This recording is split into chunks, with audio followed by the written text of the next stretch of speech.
Mais heureusement pour le Rocket, la rondelle était impossible à frapper dans les airs pour Adam Gaudette qui aurait pu là, ouvrir le score. Steves travaille à 1 contre 1 face à Norlinder. La rondelle qui revient devant! Ça a été dévié!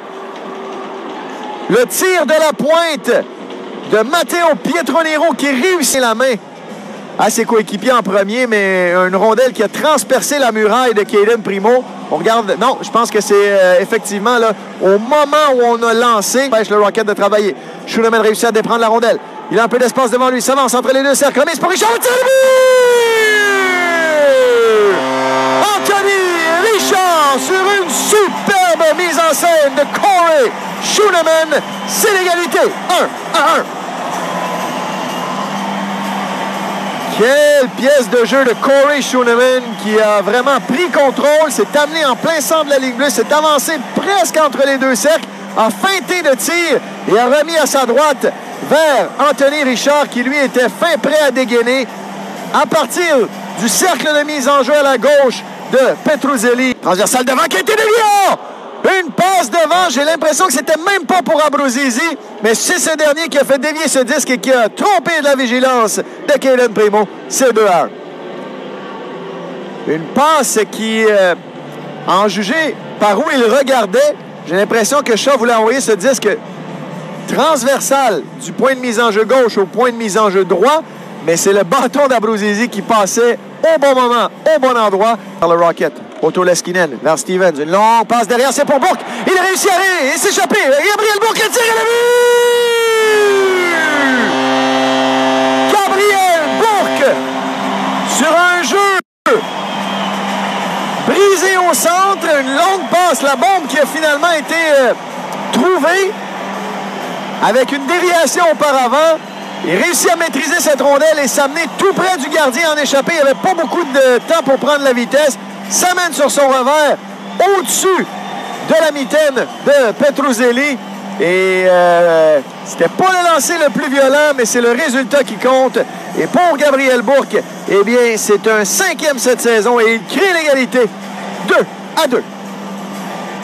Un but important pour le Rocket, là, rapidement comme ça, après avoir laissé les devants. Et je regarde Simoneau tire la rondelle à l'adversaire, laisse pour Ylönen. Ylönen à Barron, en plein centre de la ligne bleue. Remet pour Ylönen, le tir à le but! Un lancé sur réception. Un boulet de canon de Jesse Ylönen. L'avantage numérique frappe une fois de plus. C'est 3-2 Laval. Quelle frappe de Jesse Ylönen. Aucune chance pour le gardien Keith Petruzzelli. La remise de Barron est parfaite. Le timing de Ylönen l'est tout autant.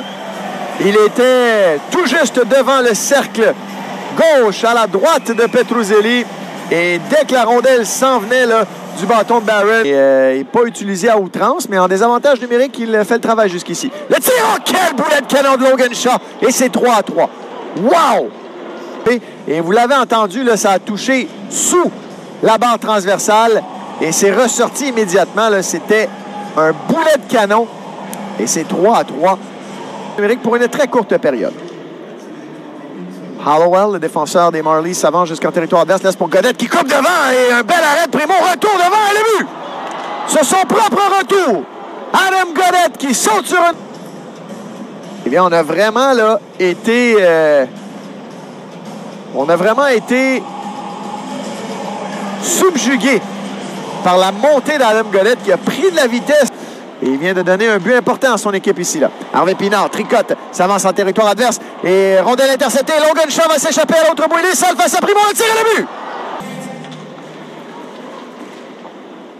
Mise en jeu remportée par le Rocket. Barron pour Gignac à l'embouchure du filet. Gignac, le tir! Oh, le but! Teasdale croyait avoir marqué, mais j'ai l'impression que c'est sur le retour. Raphaël Harvey Pinard. C'est 5-4. C'est pas fini ce match-là. Reste encore une 42 à faire au tableau. On est finalement récompensé pour le bon travail. Et Teasdale a décoché un bon lancer là, qui avait battu Petruzzelli, mais est-ce que c'était... Non, c'était vraiment sur le poteau. Et la rondelle a glissé à la gauche de ce dernier. Et heureusement qu'Harvey Pinard était au bon endroit, au bon moment. Il